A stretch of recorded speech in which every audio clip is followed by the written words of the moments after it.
시간이 이제 10시죠? 시작할까요? 네, 오늘 마지막 종강입니다. 기도하겠습니다. 하나님 아버지, 2021년 이 봄학기 14주 동안 저희가 이사야서를 읽으면서 참 하나님의 놀라운 다스림과 또 인도하심을 배우게 됨을 감사드립니다. 참 이 방대한 서신을 우리가 온전히 잘 이해할 수는 없다 할지라도 이 14주를 지나오면서 이사야에 나타난 하나님의 그 예언의 말씀들이 오늘을 사는 우리에게 큰 지혜가 되게 하시고 또 위로와 기쁨의 말씀이 되게 하심을 감사드립니다. 이 시간 이제 종강하면서 이사야서의 그 마지막 부분들이 과연 성경에서 어떠한 의미를 차지하고 우리가 어떻게 받아들여야 될지 하나님 이 시간을 축복하시고 인도하여 주시옵소서. 예수님의 이름으로 감사기도 드리옵나이다. 아멘. 자, 이제 잘 지내셨죠? 제가 오늘 지하철을 타고 오면서 야, 이제 이 아침에 가는 지하철을 당분간 안 타겠구나 하면서 좀 섭섭하기도 하고 또 시원하기도 하고 근데 사실 지하철이 없었으면 제가 어떻게 왔을까? 지난 학기까지는 차를 몰고 다니는 게 너무나 힘들더라고요. 아침 시간이 굉장히 차가 복잡해요. 근데 지금 이제 코로나 상태로 많이들 뭐 좀 이렇게 출퇴근하는 게 좀 예전보다 좀 덜 복잡하다 그러는데도요. 오히려 대중교통을 좀 이용 안 하고 싶어 해서 그런지 아우 차가 너무 막혀요. 그래서 제가 이번 학기는 화요일 날 아예 차를 안 가져왔어요. 차를 가져오면 제가 우리 집에서 7시 반에 나와야 돼요. 그러니까 1시간 이상 걸려요. 그러니까 보통 저희가 러시아와 아니면 30분이면 오는데 1시간에서 1시간 반 걸려요. 그래서 너무 힘들어서 이번에 이제 음, 지하철로 다니니까 편리함은 있는데 아우 또 복잡하잖아요.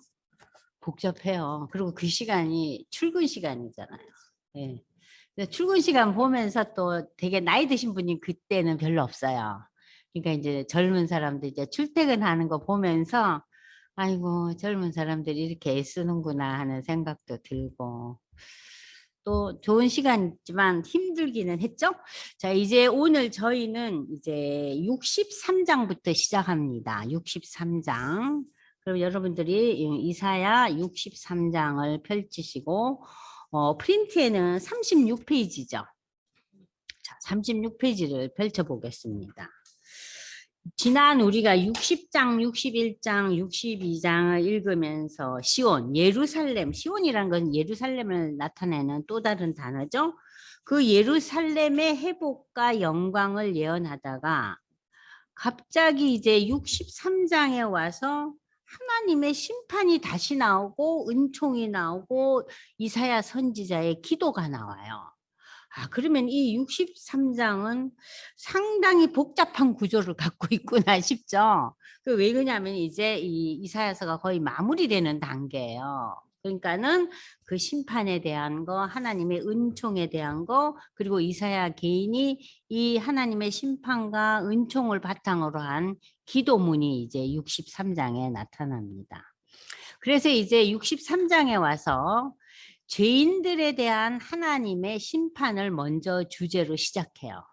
자, 죄인들은 이스라엘의 그 원수들로 먼저 저들의 죄악을 심판하시겠다는 하나님의 강한 의지. 여기서 죄인이라는 것은 하나님 앞에 물론 죄인이라는 의미보다는 여기서는 열방들, 하나님의 실존에 대해서 전혀 마음이 없고 거부하는 그 당대 사람들, 또 오늘날에도 마찬가지겠죠. 그러면 한번 이제 63장을 저희가 이제 읽어보면요. 63장 1절 보겠습니다. 에돔에서 오는 이 누구며 그 붉은 옷을 입고 또 여기 보스라라는 단어가 나오죠. 보스라에서 오는 이는 누구냐? 그의 화려한 의복, 큰 능력으로 걷는 이가 누구냐? 그는 나이니 공의를 말하는 이요 구원하는 능력을 가진 이니라. 자, 에돔에서 오는 이. 에돔이라는 것은 여러분들 프린트 한번 보세요. 37페이지 프린트 보시면 에돔은 붉은이라는 뜻으로 야곱의 형 에서 있죠. 팥죽 얻어먹고 싶어서 장자권을 동생한테 넘기는, 어떻게 보면은 하나님 앞에 아둔한 사람이라고 볼 수 있죠. 이 에서의 후손들이 에돔이에요. 야곱과 에서는 지금 37페이지 프린트 보고 있습니다. 모태에서부터 서로 다투었는데 에돔 족속은 이스라엘 백성들이 출애굽 당시 가나안으로 가는 도중에 그 땅을 통과하는 것을 거부해요. 그러니까는 이 이스라엘 백성들이 굉장히 고생하잖아요. 자, 사울과 다윗, 솔로몬 시대에도 이 에돔 족속과 항상 그 갈등이 많았어요. 또 이 에돔 족속은 유다가 바벨론에게 멸망할 당시에 에돔은 바벨론의 편에 서요. 그리고 자기 그 형제 나라에 대해서 외면합니다. 이 에돔은 알렉산드 대왕, 이제 그 세계를 제패했던 그리스의 알렉산드 대왕 시절부터 에돔은 이두메라는 지역으로 알려지기 시작했는데, 이 이두메라 그러면 여러분들 기억나는 사람이 헤롯 왕이죠. 헤롯이 이두메 출신이에요. 네. 그래서 이 헤롯은 로마에 의해 유대 지역의, 그러니까 왕, 이 왕은 킹이 아니라 가버너예요. 그러니까 무슨 그 로마가 이렇게 지정해서 왕이 됐기 때문에 성경에서는 이 왕을 분봉왕이라고 지칭했죠. 처음 저는 성경 볼 때 분봉왕의 단어를 생전 처음 들었어요. 도대체 분봉왕은 뭐냐? 우리가 상식적으로 생각하는 그런 한 나라를 대표하는 통치하는 왕이 아니라 로마가 황제가 있고 로마가 지정해가지고 너는 거기 다스려. 일종의 요즘 말로 하면 총독이라 그럴까요? 가브너에 해당하는 그런 이제 헤롯이죠. 이 헤롯이 그 에돔, 이두메. 여러분들 머릿속에 에돔은 에서의 후예고 그것이 역사적으로 이두메라는 말로 바뀌어지면서 그 예수님 오실 때 그 헤롯 왕이 이두메 출신이다. 그런데 이 이두메인들은 AD 70년 유대인들과 갑자기 하나가 돼서 연합하여 로마에 대항하다가 로마의 장군 디도가 나중에 로마의 황제가 돼요. 이 디도에게 참패당한 후 유대인들은 전 세계에 여전히 남아있지만 이 이둠의 에돔 족속들은 사라져요. 아시겠죠? 그래서 아, 에돔은 이런 족속이구나. 그러니까는 그러니까 동생의 나라죠. 그 야곱의 후예들하고 계속해서 갈등을 갖고 있다가 마지막에는 로마에 대항하다가 완전히 멸망하고 사라진다. 그렇게 해서 하여튼 여러분들이 성경 읽을 때 이두메라는 표현 나오고 무슨 분봉왕 나오면은 좀 어리둥절하잖아요. 그래서 이번에 이 에돔을 배우면서 아, 그런 과정이 있구나 하고 머릿속에 담아주시면 좋겠습니다. 그러면 에돔에서 오는 이가 누구고 붉은 옷을 입고 이 보스라라는 거는 또 뭐냐? 여기 위에 보시면은요. 프린트 1절의 보스라는 에돔의 요새화된 도시로 영적으로 교회를 대적하는 자들을 상징한다. 그러니까 에돔이 야곱의 후예들하고 갈등을 가지니까 대적하는 자의 대표 선수가 된 거예요. 사실은 계보를 따지면은 한 형제가 아닌데. 그런데 이 에돔에서 요새화된 그 에돔의 대표적인 도시라 그러면 보스라는 아주 완강한 그런 하나님을 대적하는 세력을 얘기하고 있어요. 그런데 그렇게 이 보스라 하나님을 대적하는 그 지역에서 오는 이 누구냐? 그의 화려한 의복, 곧 큰 능력으로 걷는 이가 누구냐? 그는 나이니 공의를 말하는 이요 구원하는 능력을 가지니라. 어째서 내 의복이 붉으면 내 옷이 포도주 틀을 밟는 자 같으냐. 여러분 성경에 보면요. 포도주 틀을 밟는다는 표현이 자주 나와요. 포도주를 만들 때 포도를 어떻게 알갱이를 하나하나 까겠어요? 발로 밟죠? 발로 밟아서 그 포도주를 만들었어요. 옛날에. 그러면 포도가 발로 밟았다는 거는 뭉개지는 거죠. 그러면 인간이 포도주 즙을 만들기 위해서 그 틀에 들어갔다는 얘기는 뭐예요? 완전히 진리김을 하는 거예요. 완전히 멸망하는 거를 포도주 틀 속에 들어간다는 얘기로 표현되고 있어요. 그러니까 이러한 표현들이 그 당시에 역사나 문화를 알지 못할 때는 성경을 일단 항상 거침돌이 되는 거예요. 아니 포도주 틀은 뭐야? 뭐예요? 완전히 짓이겨지는 거예요. 그러니까는 내 형체가 없어지죠. 네, 짓이겨지는 거예요. 자 이렇게 어째서 내 의복이 붉으면 내 옷이 포도. 의복이 붉다는 것은요 뭐예요? 선열이 낭자한 거죠. 그죠? 그러니까 이게 다 완전히 사람이 그냥 짓이겨지는 표현 아니에요? 만민 가운데 나와 함께한 자가 없이 내가 홀로 포도주 틈을 밟았는데 내가 노함으로 말미암아 무리를 밟았고 분함으로 말미암아 짓밟음으로 그들의 선열이 내 옷에 튀어 내 의복을 다 더럽혔으니 이는 내 원수 갚는 날이 내 마음에 있고 내가 구속할 해가 왔으나 내가 본즉 도와주는 자도 없고 붙들어주는 자도 없으므로 이상하게 여겨 내 팔이 나를 구원하며 내 분이 나를 붙들었으므라. 내가 노함으로 말미암아 만민을 밟았으며 내가 분함으로 말미암아 그들을 취하게 하고 그들의 선열이 땅에 쏟아지게 하였느니라. 자, 63장 1절에서부터 6절은 하나님의 준엄한 심판을 표현하고 있는 내용들이에요. 그래서 옷에 무엇이 낭자해요? 선열이 낭자하고 또 저들이 포도주 틀에 들어있는 완전히 망가지는 그러한 하나님의 심판이 누구에게 있다고요? 하나님을 대적하는 무리에게 있을 거라는 거예요. 그걸 지금 63장 1절에서 6절까지 하나님께서 이사야를 통해서 선포하고 있어요. 나를 대적하는 자 너희의 결과가 어떻게 될 거라고요? 옷에 선열이 가득하고 너희의 몸은 무엇처럼 된다고요? 포도주 틀에 있는 포도 알갱이처럼 된다는 거예요. 그러니까 하나님의 지금 심판을 얘기하고 있는 거예요. 하나님을 대적하는 자에 대한. 그래서 63장 1절에서 6절까지는 하나님의 준엄한 심판을 지금 얘기하고 있는 거예요. 자, 그러면서 이 본문을 통해서 37페이지 다시 보겠습니다. 그 프린트를 보시면 본문을 통해 원수들도 하나님의 지배하에 있음을 나타내고 있다.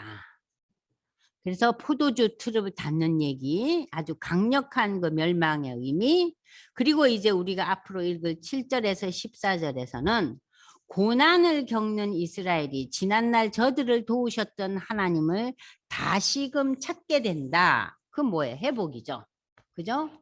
이스라엘 백성들이 여러분들 그 남왕국과 북왕국의 그 역사를 통해서 보면은 하나님께서 창세기 12장 이후에 아브라함을 부르신 이후부터 특별히 택한 민족 아니에요. 근데 저들이 수많은 기사와 이적을 경험했지만 저들의 땅에 들어가서 한 것은 뭐예요?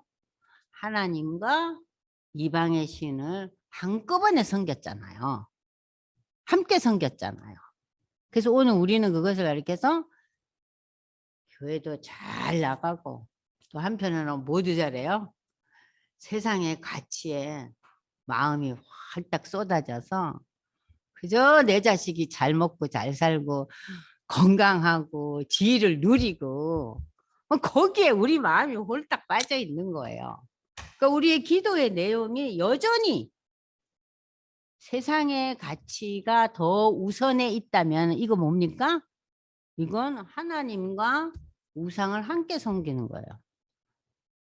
그러니까 우리의 기도가 항상 하나님 최상의 것을 가진 최상의 것을 누리는 자녀가 되었지만 하나님 엄마가 기도하는 내용은 그 최상의 우리의 자녀들이 자기들이 누리고 쟁취한 최상의 위에 또 다른 세계가 있다는 걸 저들이 알게 하소서. 그것이 어머니의 기도입니다. 그래야지 그것이 온전한 믿음의 삶이에요. 근데 야 기도했더니 이 자식 새끼가 잘 되네. 아이고 머니나 감사합니다. 그 신앙은 하나님의 그 더 높은 세계가 아래에 있는 거예요. 현실에서 누리는 거에 아래에 있는 거예요. 그러니까 여러분들이 현실에서 누리는 것을 부정하라는 얘기가 아니에요. 하나님 주신 분명한 축복이지만 그 축복 위에 더 큰 축복이 있다는 것을 우리가 인정하고 그것을 추구하는 삶이 돼야 돼요. 그것이 오늘 우리에게 주시는 이 말씀이에요. 이 63장도. 자, 그래서 이제 보시면은 자, 저들은 절망 속에서 영광스러운 과거를 회상하며 하나님이 지금 어디 계시는가를 찾는 때가 반드시 올 것이다. 그러니까 이스라엘 백성들이 바벨론 포로가 되면서 이스라엘이나 이 유다 백성들은 출애굽을 경험하고 저들이 사사시대를 경험하고 그리고 이 바벨론 포로기를 경험하면서 하나님에 대한 그 절대 신앙을 회복하게 하기 위한 하나님의 뭐예요? 커리큘럼이에요. 하나님의 교과 과정이죠. 자, 그걸 생각하시고 여러분들이 이제 7절을 읽겠습니다. 내가 여호와께서 우리에게 베푸신 모든 자비와 그의 찬송을 말하며 그의 사랑을 따라 그의 많은 자비를 따라 이스라엘 집에 베푸신 큰 은총을 말하리라. 이스라엘의 역사 속에 함께했던 하나님의 놀라운 기사와 이적들. 그가 말씀하실 때 그들은 실로 나의 백성이요 거짓을 행하지 아니하는 자녀라 하시고 그들의 구원자가 되사 그들의 모든 환난에 동참하사 자기 앞에 사자로 하여금 그들을 구원하시며 그의 사랑과 그의 자비로 그들을 구원하시고 그 옛적 모든 날에 그들을 드시며 안으셨으나 이스라엘 백성들이 반역하여 주의 성령을 근심하게 하였으므로 그가 돌이켜 그들의 대적이 되사 친히 그들을 치셨더니 하나님 치시잖아요. 계속해서 치시잖아요. 백성이 옛적 모세의 때를 기억하여 이르되 백성과 양떼의 목자를 바다에서 올라오게 하시니 출애굽을 여러분 기억하시죠? 바다에서 홍해 바다에서 올라오게 하시니가 이제 어디 계시냐? 그들 가운데 성령을 두시니가 이제 어디 계시냐? 그의 영광의 팔이 모세의 오른손을 이끄시며 그의 이름을 영원하게 하려 하사 그들 앞에서 물을 갈라지게 하시고 그들을 깊음으로 인도하시되 광야에 있는 말같이 넘어지지 않게 하시니가 이제 어디 계시냐? 이제 바벨론 포로기를 겪으면서 절망에 빠지는 거예요. 어떻게 우리가 포로가 되고 이렇게 비참한 상황에 빠지느냐? 여호와의 영 성령이 그들을 골짜기로 내려가는 가축같이 편히 쉬게 하셨도다. 주께서 이와 같이 주의 백성을 인도하사 이름을 영화롭게 하셨나이다 하였느니라. 14절은 뭡니까? 바벨론 포로에서 회복돼서 저들이 예루살렘으로 돌아올 것이라는 것을 상징적으로 예언하고 있는 내용이죠. 어려움 속에서 아유 하나님의 백성이라는데 어째 우리가 이런 곤욕을 당합니까? 하면서 비명을 지를 때 그리고 그들이 기도할 때 다시 하나님께서 저들을 편히 쉬게 하고 돌아오게 할 거라는 그 내용이 이제 7절에서 14절이에요. 그러니까는 처음에 1절에서 6절까지는 열방의 죄에 대해서 그리고 두 번째 단락은 이스라엘에 대한 예언이죠. 그러니까 지금 지나온 우리가 62장까지 읽었던 것을 어떤 의미에서 요약하고 있죠. 이해되시죠? 예. 자, 그리고 이제 63장 15절부터 64장 12절은 이사야가 이러한 배경 속에서 드리는 하나님께 드리는 기도문이에요. 그래서 여러분들 그 프린트를 보시면은요. 63장 15절에서 64장 12절까지는 이사야의 기도문이다. 선지자는 이스라엘 백성들의 불순항을 용서하시고 다시금 하나님의 긍휼과 자비를 이 백성에게 베푸시라고 기도합니다. 그래서 65장 64장이겠죠. 64장 1절에서 7절 이거 프린트가 미스프린트죠. 자, 고치겠습니다. 여러분들도 고쳐주시고 8절 12절에서 하나님이 왜 개입해야 하시는지 이런 것을 이제 설명하고 있다고 그러죠. 그래서 이제 여러분들이 이사야서 이제 그 63장 15절부터 읽겠습니다. 주여 하늘에서 굽어 살피시며 주의 거룩하고 영화로운 처소에서 보옵소서. 주의 열성과 주의 능하신 행동이 이제 어디 있나이까. 주께서 베푸시던 간곡한 자비와 사랑이 내게 그쳤나이다. 주는 우리 아버지시라. 아브라함은 우리를 모르고 이스라엘은 우리를 인정하지 아니할지라도 여호와여 주는 우리의 아버지시라. 옛날부터 주의 이름을 우리의 구속자라 하셨거든요. 여기서 이제 아브라함은 우리를 모르고 이스라엘이라는 것은 누구를 얘기하는 거예요? 야곱이죠. 그죠? 야곱의 또 다른 이름이 이스라엘 아니에요. 그러면 이 유대 백성들에게 하나님은 아브라함과 이삭과 야곱의 하나님 아니에요. 그러니까 조상들을 열거하면서 그 우리가 그렇게 대단하게 여겼던 아브라함과 야곱이 우리를 모른다 할지라도 하나님은 우리의 아버지시고 옛날부터 하나님의 이름을 우리의 구속자라고 그러지 않으셨습니까? 그러니까 저들이 그렇게 중시했던 인간의 그 뭐라 그러죠? 우리 한국 분들도 그러잖아요. 조상에 대한 그런 마음들이 많이 있잖아요. 모르겠어요. 요즘 젊은 애들한테는 그런 게 많이 상실했지만 이 유대 백성들에게는 여러분들 구약에 보시면 기도가 어떻게 시작돼요? 아브라함과 이삭과 야곱의 하나님 그러잖아. 조상에 대한 게 있는데 그 조상이 우리를 모른다 할지라도 하나님 우리 아버지신데, 응? 그러면서 하나님의 긍휼과 자비를 지금 이사야가 기도하고 있는 거예요. 자, 여호와여 어찌하여 우리로 주의 길에서 떠나게 하시며 우리의 마음을 완고하게, 이 완고하라는 표현은요 완악하게 한다는 거예요. 응? 완악하게 하는 건 뭐예요? 하나님보다는 자기를 주장하는 사람을 완악하다 그러잖아요. 완악하게 하고 주를 경외하지 않게 하시나이까. 원하건대 주의 종들 곧 주의 기업인 지파들을 위하사 돌아오시옵소서. 주의 거룩한 백성이 땅을 차지한 지 오래지 아니하여서 우리의 원수가 주의 성소를 유린하여 싸우니.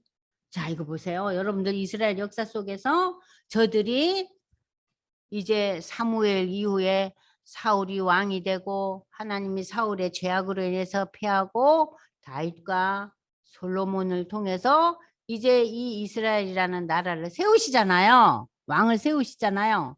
그러고 난 뒤에 솔로몬의 죄악으로 인해서 이 나라가 나누어지죠. 마치 지금 우리나라 남북한처럼 남유다와 북이스라엘로 완전히 분리되지만 그 분리 가운데서 북왕국은 이미 이 이사야서가 기록된 당시에 아수르의 엄청난 고난을 겪으면서 망하고 그리고 난 뒤에 이제 유다가 아수르에게 계속 붙었다 떨어졌다 하면서 결국 이 남유다는 바벨론에게 멸망하는 세월이 이제 여기 뭐라 그래요? 우리의 원수가 응? 남북 왕조의 그 원수 아수르가 북왕조는 멸망시키고 이제 바벨론은 남유다의 그 성읍을 완전히 파괴하고 솔로몬이 지은 성전을 어떻게 합니까? 완전히 파괴시키잖아요.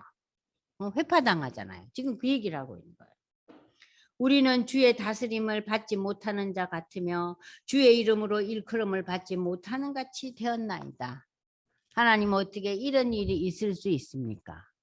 그러니까 예를 들면 우리가 교회를 위해서 헌신하고 열심히 신앙생활하고 주일날 교회 오는 게 큰 기쁨인데 이 교회당이 그냥 완전히 그냥 폭격을 맞아가지고 없어져 버린 거예요.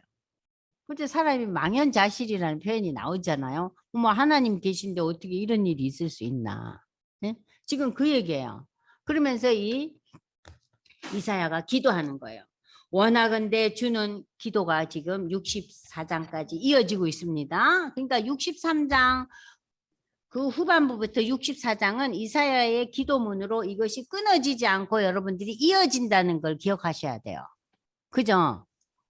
이어지는 거예요. 그러니까 여러분들 성경책에 63장 그 15절부터 64절까지 이렇게 하살표로 두 개를 연결을 해 놓으세요.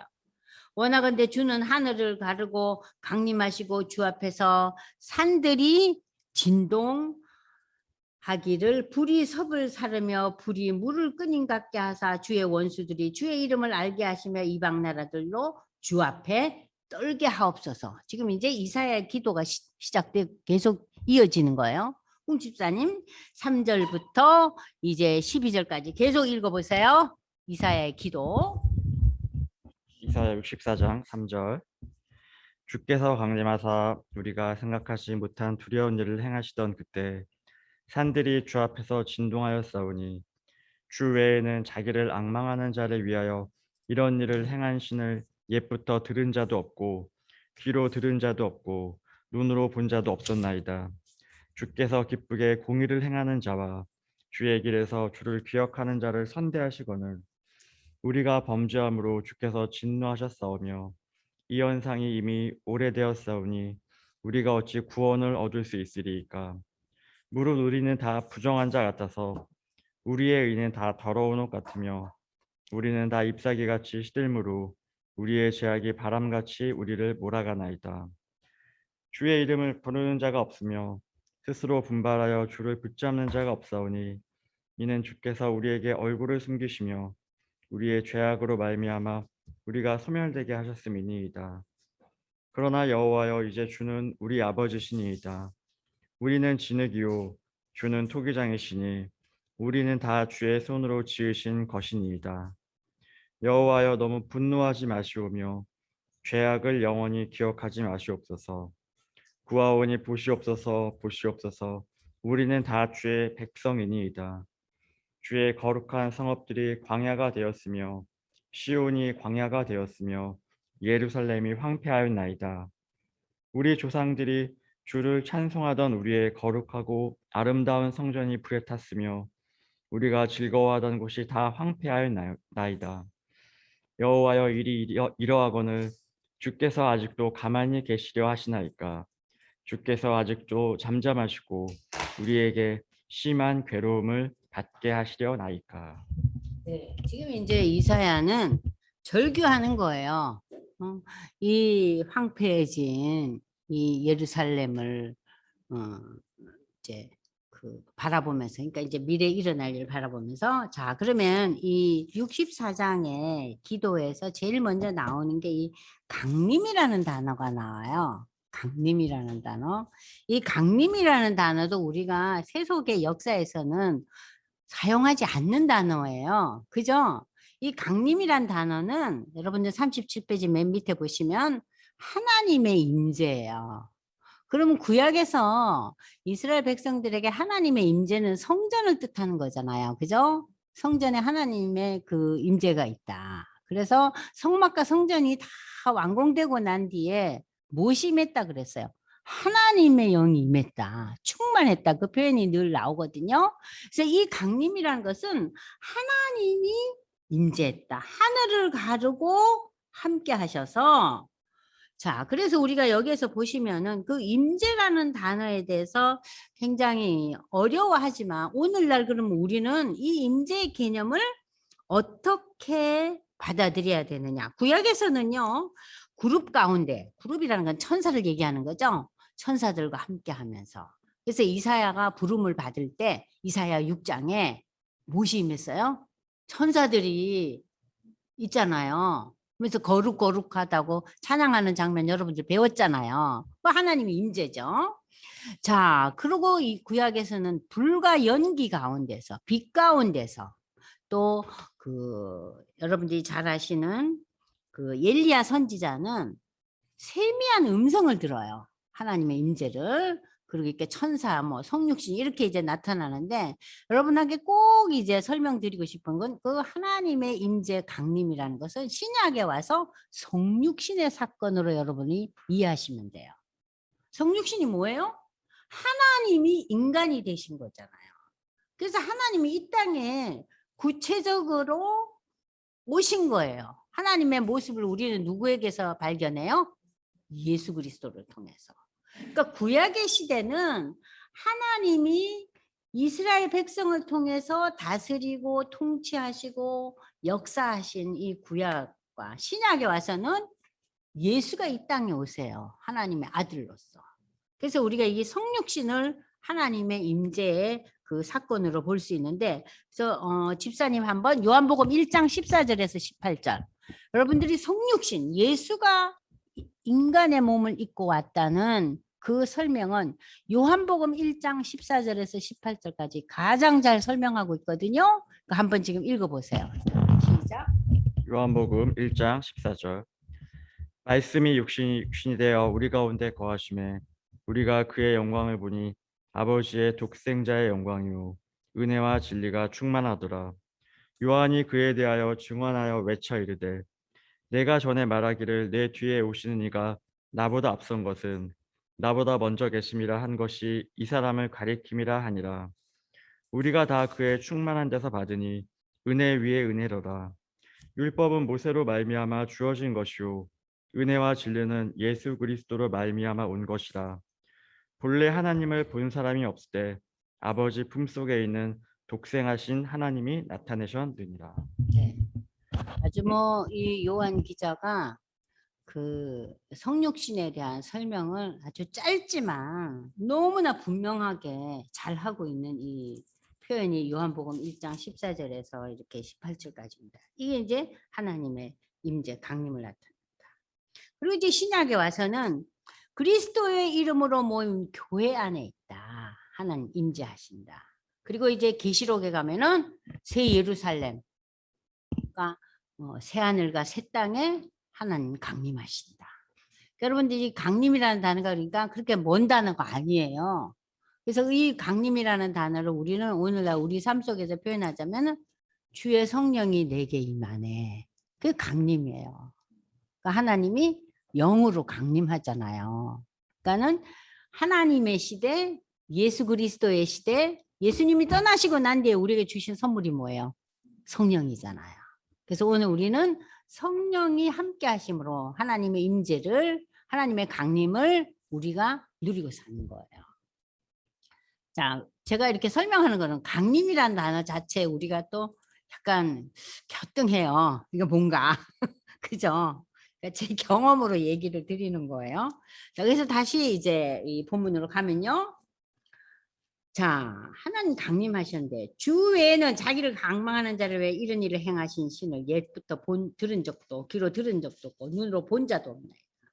주께서 기쁘게 공의를 행하는 자와 주의 길에서 주를 기억하는 자를 선대하시면 우리가 범죄함으로 하나님께서 진노하시고 이러한 범죄가 이러한 현상이 이미 오래되었사오니 우리가 어찌 구원을 얻을 수 있으리까? 그래도 이렇게 기도하는 거 보니까 참 양심적이죠? 그죠? 죄를 인정하잖아요. 우리가 구원받을 존재의 가치가 없습니다.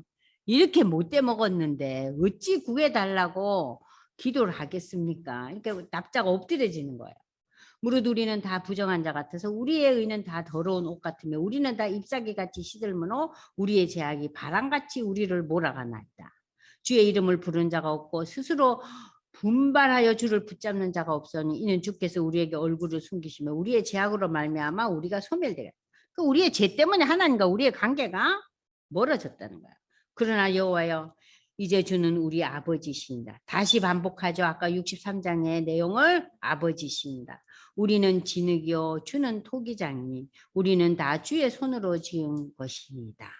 그러니까 인간은 진흙 덩어리에서 이제 하나님께서 생기를 불러 넣어 주셨잖아요. 그죠? 그래서 우리를 지능으로 포기하고 하나님은 그 지능을 가지고 그릇을 빚는 토기장이로 있겠어요. 그래서 이제 이 이사야나 예레미야에서 항상 얘기가 뭐예요?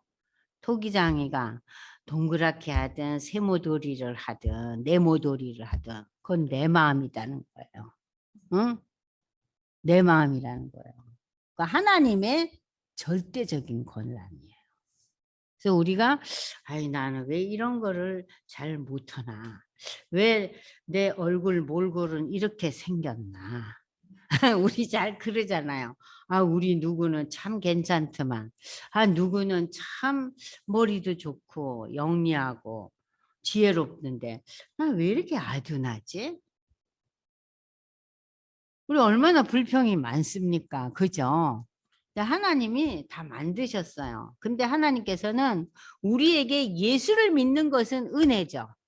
하나님의 일방적인 은혜로 우리가 예수 믿어요. 내 공로가 아니잖아요. 내 수고가 아니잖아요. 여러분이 분명히 구별해야 될 것은 구원은 은혜지만 우리가 가진 능력과 지혜는 뭐예요? 은사예요. 하나님이 주신 은사예요. 그러니까 비교해서는 안 되는 거예요. 왜냐? 나는 진흙이고 하나님이 토기장이기 때문에. 구원은 우리가 모두 똑같이 받아요. 예수신앙 고백함으로. 그러나 우리의 은사는 다 달라요. 그러니까 우리가 그렇게 하기 좋아하는 본능적으로 하죠. 비교하잖아요. 그죠? 근데 그것이 하나님 앞에 불경스러운 태도라는 거예요. 하나님이 만드신 거기 때문에. 그래서 이제 그 신앙의 고백이 점점 더 진지해지다 보면은 내가 가진 약점과 문제점과 제한된 거, 부족한 부분에 대해서도 그것을 우울해하고 원망하고 불만스럽게 받아들이지 않고 무엇으로 받아들입니까? 하나님이 만드신 존재인데 이렇게 연약한 부분, 온전치 못한 부분도 아니 만드신 분이 하나님이신데 하나님 책임지셔야죠 하면서 당당하게 그것을 받아들이고 나가야 되는 거예요. 그래서 우리가 이 진흙과 토기장이라는 이 비유 말씀을 통해서 우리가 무엇을 누릴 수 있어요? 당당함을 누릴 수 있는 거예요. 내가 비록 좀 몰골이 별로 뭐 좋지는 않지만 그래도 하나님이 작품이신데 주의 손으로 지으신 거라는 거예요. 자, 여기서 이제 이사야는 비록 우리가 이러한 그 어려움에 빠진다 할지라도 그래도 하나님이 우리를 만드신 존재고 하나님 우리를 선택하신 우리 백성이니까 하나님 인도하시라는 얘기예요. 여호와여 너무 분노지 마시고 나의 죄악에 대해서 하나님 너무 분노 마시고 죄악을 영원히 기억하지 마시고 하나님 우리를 돌봐주소서. 우리는 하나님의 백성입니다. 하나님의 거룩한 성읍들이 지금 예루살렘 성읍이 광야가 되었고 황폐해졌습니다. 돌이켜 주시옵소서. 회복시켜 주시옵소서. 우리 조상들이 주를 찬송하던 우리의 거룩하고 아름다운 성전은 완전히 해파당했죠? 불에 탔고 우리가 즐거워하던 곳이 다 황폐합니다. 여호와여 일이 이러하거나 상황이 지금 이런데 주께서 가만히 계시면 안 되죠? 잠잠치 마세요. 하나님 역사하시옵소서. 그래서 우리가 이 이사야 64장을 보면서 우리가 오늘날 우리의 삶 속에서 내가 너무나 큰 고난 속에 있다. 어려움이 닥쳐왔다. 정말 인간적으로 일어날 수 없는 내가 다리에 힘이 다 빠지는 일 가운데 있다 할 때 이 말씀 하나님 잠잠치 마시옵소서. 그래도 하나님이 저를 지으신 토기장이시잖아요. 그러니까 하나님 잠잠치 마시고 이 괴롭고 어두운 시절에서 저를 구해 주소서. 그 우리가 당당하게 기도할 수 있다는 거예요. 그래서 64장 마지막에 이 기도문은 처절한 가운데서도 힘찬 기도예요. 이사야의 힘찬 기도입니다. 어떠셨어요? 여러분들 그렇게 기도하실 수 있겠어요? 해야죠. 못하니까 해야죠. 우리가 사건이 벌어지면요. 기도할 마음 잃어버려요. 아이고 어쩌노 하면서 그냥 벌렁 자빠지고 아니면은 불평하고 불만하고 원망하잖아요. 우린 둘 중에 하나예요. 그냥 어쩔 줄 몰라 그냥 두 손 들고 있는 거예요. 아니면 또 어때요? 불평하고 불만하고 그냥 얼굴이 그냥 새파래지는 거예요. 분해서. 근데 그러지 말라는 거예요. 다시 회복시키시고 하나님 잠잠치 마옵소서. 하나님이 나의 누구예요? 나를 지으신 토기장이신데. 여러분이 힘차게 기도하시라는 얘기예요. 자, 그러면서 이제 우리는 65장으로 넘어갑니다. 65장. 자, 65장 보시겠어요? 자, 65장은 그런데 이제 65장을 이제 여러분들이 조금 이제 보시면은 초반부는 그 하나님의 지금 이사야가 기도하고 있었잖아요. 64장에서. 그럼 65장은 그 기도에 대한 응답하심이에요. 초반부 1절에서 16절까지가. 그리고 이제 그 기도의 이 내용을 우리가 이제 보실 텐데 보시죠. 65장. 나는 나를 구하지 아니하던 자에게 물음을 받았으며 나를 찾지 아니하던 자에게 찾아냄이 되었으며 내 이름을 부르지 아니하던 나라가 내가 여기 있노라 내가 여기 있노라 하였노라. 이건 뭐예요? 내가 종일 손을 펴서 자기 생각을 따라 옳지 않는 길을 걸어가는 패역한 백성들을 불렀나니. 자, 1절에서는요. 하나님에 대해서 전혀 마음이 없는 자들은 누구예요? 이방인들이에요. 그런 자들을 내가 이제 부르고 야들아 내가 하나님이야 하고 부르실 거라는 거예요. 이방인들에 대한 구원의 얘기고 2절에 가서는 패역한 백성들을 불렀나니 이 패역한 백성은 누구예요? 이스라엘 백성들이에요. 그 이스라엘 백성들이 어떻게 패역을 했느냐? 3절에 나옵니다. 곧 동산에서 제사하며 벽돌이에서 분향하며 내 앞에서 항상 내 노를 일으키는 백성이다. 이 동산이라는 것이요. 산당 제사를 상징하는 거예요. 산당에서 솔로몬의 수많은 후궁과 비빈들이 어디에서 와요? 이방 나라에서 공주가 오고 온갖 미녀들이 오잖아요. 근데 혼자 와요? 이방 신들을 데리고 와요. 그래가지고 지금 이 솔로몬이 만든 성전에서는 하나님을 향한 이 성전이기 때문에 저들은 산당을 지었어요. 산에다가. 요즘 우리가 우리나라에도 이 시골 같은 데 가면은 이 산당 같은 거 있잖아요. 뭐 이상한 거 형체 만들어 놓고. 그죠? 조상신을 섬기고 거기 절하고 그러잖아요. 중국 여행 가면 그런 거 굉장히 많대요. 산당 여러분들 중국 가보셨죠? 많이 있잖아요. 지금 이 산당, 동산이라는 것은 산당 제사를 얘기하는 거예요. 벽돌 위에 분향하고 내 앞에서 항상. 그러니까 하나님께서 이 이방신 제사하는 이 유대 백성들이 내 노를 일으키는 백성. 그들이 무덤 사이에 앉으며 엄밀한 처소에서 밤을 지내며 돼지고기를 먹으며 가정한 것들의 국을 그릇에다. 유대인들은 돼지고기를 안 먹어요. 그런데 이제 돼지고기까지 먹네. 그건 뭐예요? 열방의 나라들이 하는 그런 여러 가지 식음료 문화까지 저들이 다 받아들인다는 얘기예요. 응? 사람에게 이르기를 너는 내 자리에 서 있고 내게 가까이 하지 말라. 나는 너보다 거룩함이라 하나니. 이런 자들은 내 코에 연기요 종일 타는 불이른. 코에 연기고 종일 타는 불이라는 것은 뭐예요? 여러분 코에서 연기가 난다는 소리가 뭐예요? 불타는 거예요. 심판을 얘기하는 거예요. 응? 네? 코에서 연기 나는 건 물론 뭐 담배를 태워도 연기 나죠.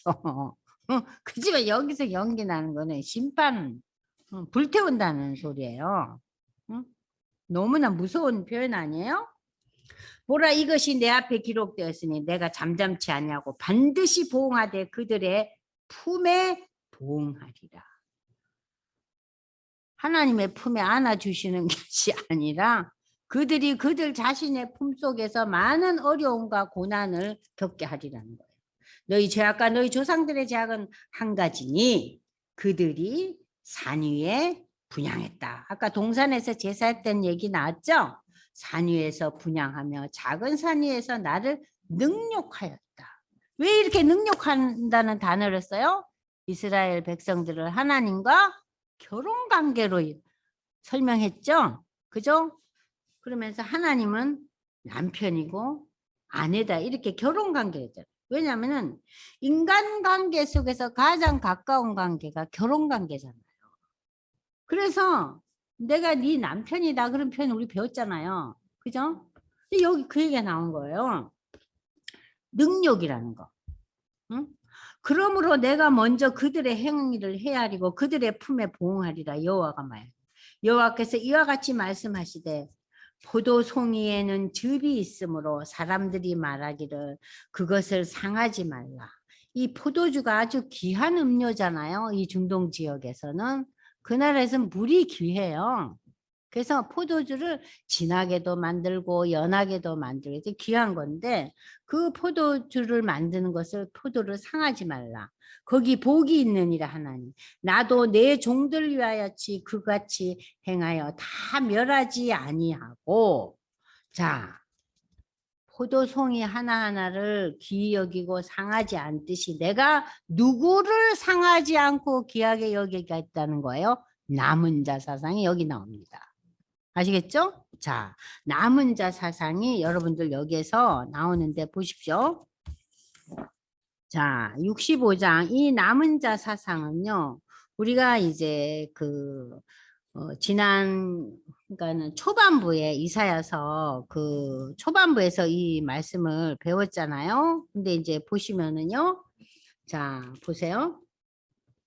내가 야곱에서 씨를 내려 유다에서 나의 산들을 기업해서 얻을 자를 내 내가 택한 자가 이를 기업으로 얻을 것이요 나의 종들이 거기에 살 것이라. 자, 패역한 이 백성들에게 하나님께서 이제 그 남은 자라는 이 놀라운 이 말씀을 주셔요. 자, 남은 자 사상에 대해서 여러분들이 많이 이제 기억 아직 하고 계실 거예요. 그러면 먼저 남은 자에 대한 내용은 이사야 10장 20절에서 23절을 한번 읽어보겠습니다. 이사야 10절에서 23절 10장 20절에서 23절 함께 읽어볼까요? 시작. 나의 이스라엘의 남자와 야곱 족속의 피난한 자들이 다시는 자기를 진짜를 의지하지 않고 이스라엘의 거룩하시니 여호와를 진실하게 의지하리니 남은 자 곧 야곱의 남은 자가 능하신 하나님께로 돌아올 것이다. 네. 이스라엘은 내 백성이 바다의 모래 같을지라도 남은 자만 돌아오니 넘치는 공의로 파멸이 작정되었습니다. 이미 작정된 파멸을 주 만군의 여호와께서 온 세계 중에 끝까지 행하시겠습니다. 네. 우리가 지난 시간에 남은 자 배웠어요. 그럼 여러분들이 이 프린트에 가시면은요. 프린트에 이 남은 자에 대한 얘기를 잠깐 하고 있어요. 자, 3절에서 동산에서 제사하면 당시 우상 숭배자들이 산속의 숲이나 정원에서 제사를 올리고 벽돌이에서 분향했다는 것은 돌이나 새로 제단을 쌓았던 당시 아수르와 바벨론의 우상 숭배를 가리키고 이 이스라엘 백성들도 이런 비슷한 행위를 했다는 거예요. 자, 하나님은 우상 숭배에 빠진 패역한 이스라엘에 대해 분노하시고 심판을 하십니다. 그러나 징계 중에서도 신앙을 지킨 자, 남은 자들은 지금 뭐라고요? 구원하신다는 거예요. 그래서 이 10절에 보면은 9절 10절에서 내가 야곱에서 씨를 내려 유다에게서 나의 산들을 기업으로 얻을 자를 내리니 내가 택한 자가 자기 이를 기업으로 얻을 것이요 나의 종들이 거기에 살 것이라. 남은 자를 나의 종들이라고 표현하고 있어요. 하나님의 종들이라고 표현하고 있죠. 자, 그래서 징계 가운데서도 하나님의 종들을 결코 버리지 않고 그들을 구할 것이라. 그래서 샤론은 양떼 우리가 되고 아골 골짜기는 소떼가 눕는 곳이 되어 나를 찾은 내 백성의 소유가 될 것이다. 그러니까는 그 황폐하고 그야말로 광야 같았던 곳들이 다시 회복되어서 양떼와 소떼가 뒹구는 곳은 어떤 데예요? 다시 화평을 찾은 거죠. 회복된 곳이에요. 그러나 오직 나 여호와를 버리며 나의 성산을 잊고 누구에게? 지금 누가 나와요? 가덱에 상을 베푸며 문희에게 썩은 술을 갖다 붓는 너희여. 그러면 여기 여러분들 프린트 보세요. 11절에 이 갓이라는 것은요. 그 당시 페니키아 지역에서의 행운의 신이었어요. 얼마나 사람들이 행운을 좋아해요. 그죠? 예? 행운의 신이고 문희는 아람 나라의 신이었어요. 다 이 신들의 특징은 뭐예요? 형통과 부의 신들이에요. 그러니까 형통과 부의 신들의 정신이 팔려 있는 너희여. 그러니까 우리 인생들이 형통과 물질에 대해서 얼마나 나약한 존재예요? 누구까지도? 하나님의 택한 백성들까지도. 내가 너희를 칼에 붙일 것인즉 다 굽부리고 죽임을 당하니 이는 내가 불러도 너희가 대답지 아니면 내가 말해도 듣지 아니하고 나의 눈에 악을 행하였으면 나의 눈에 악을 행하였다는 것은 내 눈앞에서 내 보는 데서 당당하게 악을 행했다는 소리예요. 이렇게 뒷걸음질 치면서 악을 행하지 않아요. 너무나 당당하게 악을 행하는 거예요.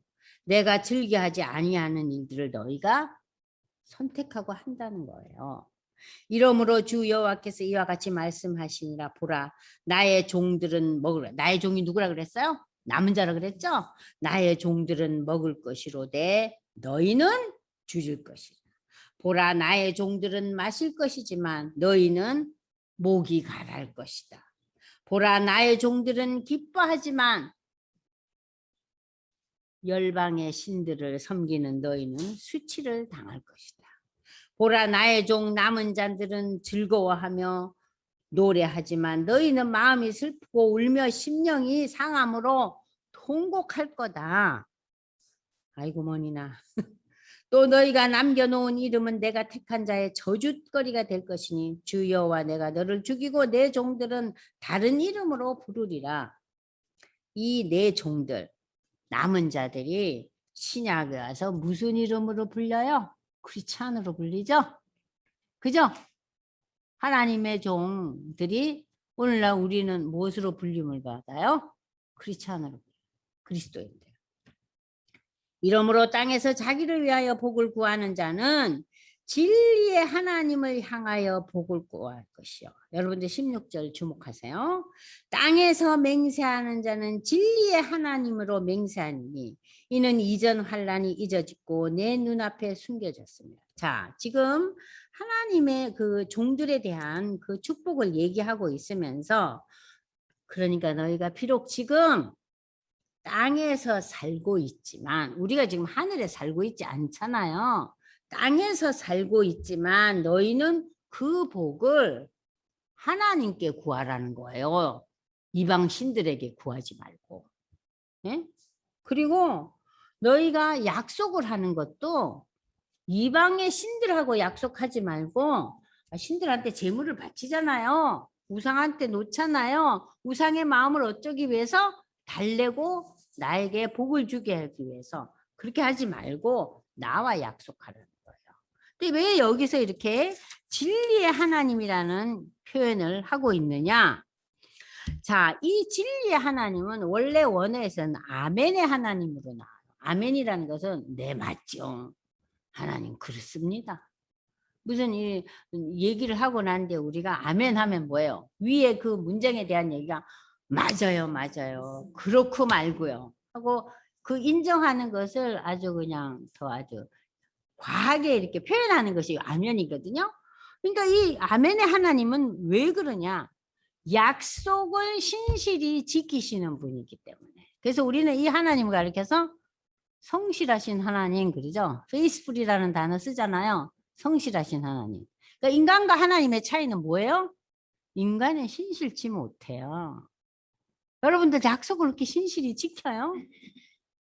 제일 못 지키는 게 우리가 자녀들하고의 약속을 잘 못 지키잖아요. 그죠? 그냥 귀찮으면 오케이 오케이 하다가 열받으면 또 절대 안 되는 거예요. 그러니까 우리는 상황에 따라서 이것이 늘 내용이 변해요. 근데 약속의 하나님은 어때요? 하나님이 성실하세요. 변함없으신 분이에요. 그러니까 너희는 변함없으신 하나님 앞에 복을 구하고 약속을 이행하시는 하나님 앞에 약속해라. 약속해라. 그 얘기예요. 굉장히 지금 65장에 와서 이제 그 하나님께서 이사야의 그 기도에 대해서 응답하시는 장면이에요. 자, 그리고 이제 17장부터 이제 나오는 본문이 이제 25절까지가 여러분이 그 유명한 새하늘과 새 땅에 대한 얘기예요. 자, 이 65장 이 15절부터 66장까지가 이 이사야서의 결론이에요. 그러니까 이사야서의 결론은 새하늘과 새 땅이에요. 새하늘과 새 땅을 설명하기 위해서 하나님의 심판과 하나님의 구원과 그리고 남은 자 사상, 메시아가 오실 것이다. 이 모든 예언들, 회복될 것이다 하는 예언들을 쭉 하면서 결론 어디에 있어요? 새하늘과 새 땅. 자, 그래서 보라 내가 새하늘과 새 땅을 창조하나니 이전 것은 기억되거나 마음에 생각나지 아니할 것이다. 다 없어진 거예요. 너희는 내가 창조하는 것으로 말미암아 영원히 기뻐하며 즐거워할지라. 보라 내가 예루살렘을 즐거운 성으로 창조하며 그 백성을 기쁨으로 삼고 내가 예루살렘을 즐거워하며 나의 백성을 기뻐하리니 우는 소리와 부르짖는 소리가 그 가운데서 다시는 들리지 아니할 것이며 거기는 날수가 맞지 못하여 죽은 어린이와 수완이 차지 못한 노인이 다시는 없을 것이라. 그러니까 이게 뭐예요? 어린 아기가 갑자기 병들어 죽으면 그 어머니와 가족들에게 어떤 고통을 줘요?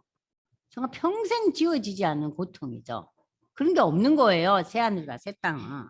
날수가 많지 못하여 죽는 어린이. 수완이 차지 못한 노인. 멀쩡히 건강한 분이 어느 날 갑자기 쓰러져 죽잖아요. 요즘. 너무 당혹스럽죠. 그런 일이 없을 거라는 거예요. 그 새하늘과 새 땅에서는. 자, 그리고 100세 죽은 자를 뭐라고요? 이 얘기는 뭐냐면요. 영원히 산다는 얘기예요. 100세 죽으니까 젊은이에요. 근데 이 세상에서 100세까지 사는 게 우리는 사실 부담이죠. 여러분들 100세까지 살고 싶어요? 아유, 글쎄요.